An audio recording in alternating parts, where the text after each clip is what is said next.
Hello ನಮಸ್ಕಾರ ಸ್ನೇಹಿತರೆ. ಕೊನೆಗೂ ಕೂಡ ಇಲ್ಲಿ ಭಾರ್ಗವಿ ಇಡೀ ಕುಟುಂಬವನ್ನೇ ಮನೆಯಿಂದ ಹೊರಗಡೆ ದಪ್ತಿದ್ದಾರೆ. ಜಿ.ಪಿ. ಪಾಟೀಲ್ ಅವರ ತಮ್ಮ. ಹಾಗಿದ್ರೆ ಏನಾಯ್ತು, ಏನು ಕಥೆ, ಇದು ಎಲ್ಲವನ್ನ ಕೂಡ ತಿಳ್ಕೋಬೇಕು ಅಂದರೆ ಈಗಲೇ ನಮ್ಮ ಈ ಚಾನಲ್ನ ಸಬ್ಸ್ಕ್ರೈಬ್ ಮಾಡಿ, ಹಾಗೆ ಒಂದು ವಿಡಿಯೋವನ್ನು ಪೂರ್ತಿಯಾಗಿ ನೋಡೋದನ್ನು ಯಾವುದೇ ಕಾರಣಕ್ಕೂ ಕೂಡ ಮರಿಬೇಡಿ.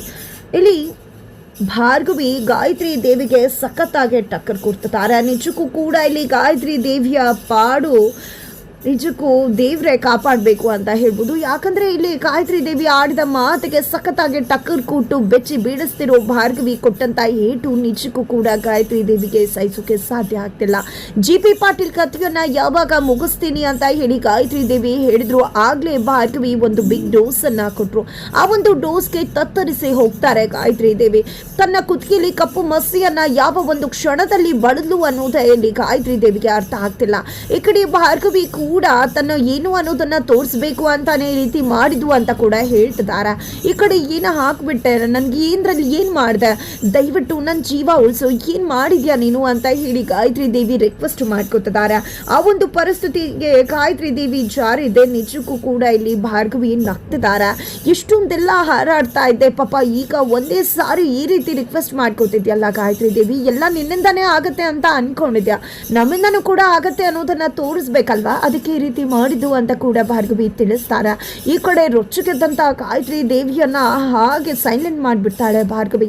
ಈ ಮಟ್ಟಿಗೆ ಇಂಥ ಒಂದು ಪರಿಸ್ಥಿತಿಯಲ್ಲಿ ಕೆರ್ಚ್ಕೊಂಡೆ ನೆಕ್ಸ್ಟ್ ಕ್ಷಣ ಹೋಗೋ ಜೀವ ಈ ಕ್ಷಣನೇ ಹೋಗ್ಬಿಡುತ್ತೆ ಗಂಗಾ, ಸ್ವಲ್ಪ ಮೆಲ್ಲಗೆ ಮಾತಾಡು ಅಂತ ಹೇಳ್ತಾರೆ. ಇಲ್ಲ ನನ್ನ ಜೋರಾಗಿ ಕಿಚ್ಚೋದಿಲ್ಲ ಅಂತ ಹೇಳಿ ಗಾಬರಿ ಮಾಡ್ಕೊಂಡಾಗ ಈ ರೀತಿ ಗಾಬರಿ ಮಾಡ್ಕೊಂಡ್ರು ಕೂಡ ಜೀವ ಹೊಟ್ಟೋಗುತ್ತೆ. ಕೂಲಾಗಿರ್ಬೇಕು ಗಂಗಾ, ಈ ರೀತಿ ಗಾಬರಿ ಮಾಡ್ಕೋಬೇಡ ಅಂತ ಭಾರ್ಗವಿ ಹೇಳಿದಕ್ಕೆ ಇಲ್ಲ ನಾನು ಗಾಬರಿ ಮಾಡ್ಕೊಳ್ಳೋದಿಲ್ಲ ಅಂತ ಹೇಳಿ ಸೈಲೆಂಟ್ ಆಗ್ತಾರೆ ಇಲ್ಲಿ ಗಂಗಾ.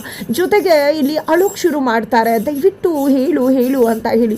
ಅಳ್ಬೇಡ ಗಂಗಾ, ರೀತಿ ಹತ್ರೂ ಕೂಡ ಎಲ್ಲ ವ್ಯತ್ಯಾಸ ಆಗ್ಬಿಡತ್ತೆ, ಈ ರೀತಿ ಮಾಡಿದ್ರೆ ಹೇಗೆ ಅಂತ ಭಾರ್ಗವಿ ಹೇಳ್ತಿದ್ದಾಗೇನೆ ಹೇಳು, ನನ್ನ ಜೀವ ಉಳಿಸೋದಕ್ಕೆ ಏನು ಮಾಡಬೇಕು, ಏನು ತಗೋಬೇಕು ಹೇಳು, ಏನು ಮಾಡಿದ್ಯಾ ಹೇಳು, ಯಾವ್ದ್ರಲ್ಲಿ ಏನು ಹಾಕ್ತೆ ಹೇಳು ಅಂತ ಹೇಳಿ ಗಾಯತ್ರಿ ದೇವಿ ರಿಕ್ವೆಸ್ಟ್ ಮಾಡಿಕೊಂಡು ಕೇಳಿದಾಗ, ಹೌದಾ ಒಂದು ತಿಳ್ಕೊ, ಎಷ್ಟೋ ಜನಗಳ ಜೀವ ತೆಗ್ದಿದ್ದು ನಿನಗೂ ಇಷ್ಟು ಜೀವ ಭಯ ಇರುತ್ತೆ ಅಂತ ನನಗೆ ಗೊತ್ತಿರಲಿಲ್ಲ, ಕೊನೆಗೂ ಗೊತ್ತಾಯ್ತಲ್ಲ ಜೀವ ಭಯ ಏನು ಅನ್ನೋದು. ನಿನ್ನನ್ನು ಇಷ್ಟು ಬೇಗ ಸಾಯೋದಕ್ಕೆ ಬಿಟ್ಬಿಡ್ತೀನಿ ಗಾಯತ್ರಿ, ಖಂಡಿತವಾಗ್ಲೂ ಬಿಡೋದಿಲ್ಲ, ವಿಟಮಿನ್ ಟ್ಯಾಬ್ಲೆಟ್ಸ್ ತೊಗೊಂಡ್ರೆ ಇಷ್ಟೆಲ್ಲ ಆಗತ್ತಾ ಅಂತ ಹೇಳಿ ಭಾರ್ಗವಿ ಕೇಳ್ತಿದ್ದಾಗೇನೆ ಇಲ್ಲಿ ಗಾಯತ್ರಿ ದೇವಿ ಏನು ಹೇಳ್ತಿದ್ಯಾ ನೀನು, ಇಷ್ಟೊತ್ತು ಇಷ್ಟೆಲ್ಲ ನಾಟಕ ಮಾಡಿದ್ಯಾ, ಯಾಕೆ ಇದನ್ನೆಲ್ಲ ಮಾಡಿದೆ ಅಂತ ಹೇಳಿ ಕೋಪದಿಂದ ಕೇಳ್ತಾರೆ. ಯಾಕೆ ಮಾಡಿದೆ ಅಂದರೆ ನಿನಗೂ ಕೂಡ ಗೊತ್ತಾಗಬೇಕಲ್ವಾ, ನಾವು ನಿನ್ನ ಹಾಗೆ ಏನು ಬೇಕಿದ್ರು ಮಾಡೋದಕ್ಕೆ ಸೈ ಅನ್ನೋದು, ಎಷ್ಟು ಬೇಗ ನಾವು ಕೂಡ ಆಕ್ಟಿವ್ ಆಗಿ ನಿನಗೆ ಟಕ್ಕರ್ ಕೊಡ್ಬೋದು ಅನ್ನೋದು ನೀನು ಕೂಡ ತಿಳ್ಕೊಬೇಕಾಗತ್ತು. ಅದಕ್ಕೆ ಈ ರೀತಿ ಡೋಸ್ ಕೊಟ್ಟಿದ್ದು ನಿನಗೆ ಅಂತ ಭಾರ್ಗವಿ ಹೇಳ್ತಾರೆ. ಜೊತೆಗೆ ನನ್ನ ತಂದೆ ಕಥೆಯನ್ನೇ ಮುಗಿಸ್ತು, ನಿನ್ನನ್ನು ಇಷ್ಟು ಸುಲಭಕ್ಕೆ ನಾನು ಬಿಟ್ಬಿಡ್ತೀನ, ಎಷ್ಟು ಜನಗಳ ಜೀವ ತೆಗೆದಿದ್ಯಾ, ಅಮಾಯಕರ ಪ್ರಾಣ ತೆಗೆದಿದ್ಯಾ, ಅಂಥದ್ರಲ್ಲಿ ನೀನು ಇಷ್ಟು ಸುಲಭವಾಗಿ ಸಾಯೋದಕ್ಕೆ ನಾನು ಬಿಡೋಕ್ಕೆ ಸಾಧ್ಯನಾ? ಖಂಡಿತ ಇಲ್ಲ. ಇಡೀ ಜೀವನ ಪರ್ಯಂತ ನರಳತಾ ಸಾಯಬೇಕು ನೀನು, ನಿನಗೆ ಜೀವಾವಧಿ ಶಿಕ್ಷೆ, ಗಲ್ಲು ಶಿಕ್ಷೆಯನ್ನೇ ಕೊಡಿಸ್ತೇನೆ. ನನ್ನ ಮಾವನಿಗೂ ಕೂಡ ಇದೇ ಪರಿಸ್ಥಿತಿಯನ್ನು ತರಬೇಕು ಅಂತ ಅಂದ್ಕೊಂಡಿದ್ದೆ ಅಲ್ವಾ, ಖಂಡಿತ ಅದು ಯಾವುದೇ ಕಾರಣಕ್ಕೂ ಸಾಧ್ಯ ಇಲ್ಲ. ನನ್ನ ಮಾವನಿಗೆ ನನ್ನ ಅಪ್ಪನಿಗೆ ಮಾಡಿದಂತಹ ಆ ಒಂದು ದ್ರೋಹಕ್ಕೆ ಸರಿಯಾಗಿ ನಿನಗೆ ಶಿಕ್ಷೆ ಆಗತ್ತೆ ಅಂತ ಹೇಳಿ ಭಾರ್ಗವಿ ಟಕ್ಕರ್ ಕೊಟ್ಟು ಅಲ್ಲಿಂದ ಹೊರಡ್ತಾರೆ.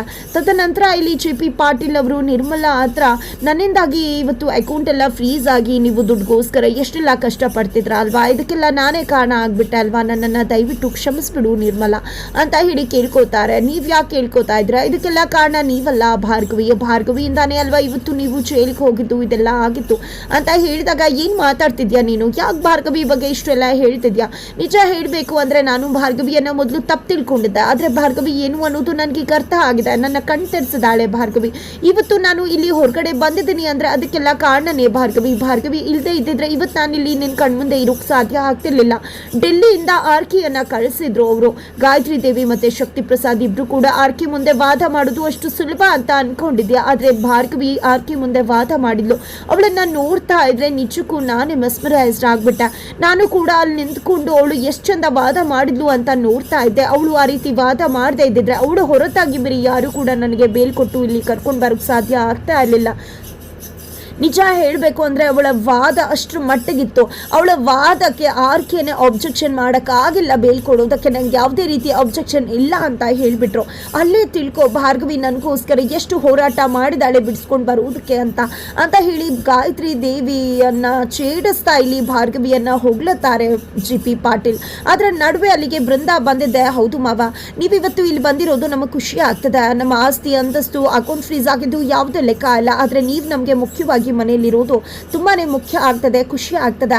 ಆದರೆ ನೀವು ಇಷ್ಟೆಲ್ಲ ಆದಮೇಲೂ ಕೂಡ ಭಾರ್ಗವಿಯನ್ನು ತಲೆ ಮೇಲೆ ಹೊತ್ಕೊಂಡು ತಿರುಗ್ತಿದ್ರಲ್ಲ, ಇದು ಯಾಕೋ ನನಗೆ ಸರಿ ಕಾಣಿಸ್ತಾ ಇಲ್ಲ. ಇವತ್ತು ನೀವು ಜೈಲಿಗೆ ಹೋಗೋದಕ್ಕೆ ಕಾರಣನೇ ಅವಳು. ಅಂಥದ್ರಲ್ಲಿ ನೀವು ಅವಳ ಬಗ್ಗೆ ಈ ರೀತಿ ಮಾತಾಡೋದು ಎಷ್ಟು ಸರಿ ಅಂದಾಗ ಏನು ಮಾತಾಡ್ತಿದ್ಯಾ ಬೃಂದ ನೀನು? ನನಗೇನು ಭಾರ್ಗವಿ ಬಗ್ಗೆ ಗೊತ್ತಿರಲಿಲ್ಲ, ಆದರೆ ನೀನು ಅವಳ ಒಡ ಹುಟ್ಟಿದಕ್ಕ, ನಿನಗಾದ್ರೂ ಗೊತ್ತಿರಬೇಕಿತ್ತಲ್ವಾ, ನೀನಾದರೂ ಹೇಳಬೇಕಿತ್ತಲ್ವಾ ಅವಳು ಏನು ಅಂತ. ಅದನ್ನು ಬಿಟ್ಟು ಈ ರೀತಿ ಚಾಡಿ ಹೇಳ್ತಾ ಇದೆಯಲ್ಲ.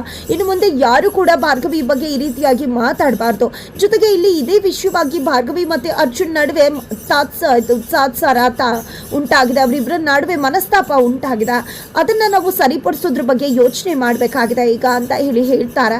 ಈ ಕಡೆ ಬೃಂದ, ಏನಪ್ಪ ಇದು, ಈ ಭಾರ್ಗವಿಯನ್ನು ಮನೆಯಿಂದ ಹೊರಗಡೆ ಕಳಿಸ್ಬೇಕು ಅಂದ್ಕೊಂಡ್ರೆ ಈ ಮಾವ ನೋಡಿದ್ರೆ ಅರ್ಜುನ್ ಜೊತೆ ಅವಳನ್ನು ಬಂದ್ ಮಾಡಬೇಕು, ಆ ರೀತಿ ನಾವು ಮಾಡಬೇಕು ಅಂತ ಹೇಳ್ತಿದ್ದಾರಲ್ಲ, ಏನದು, ಏನು ಆಗ್ತಿದೆ ಇಲ್ಲಿ?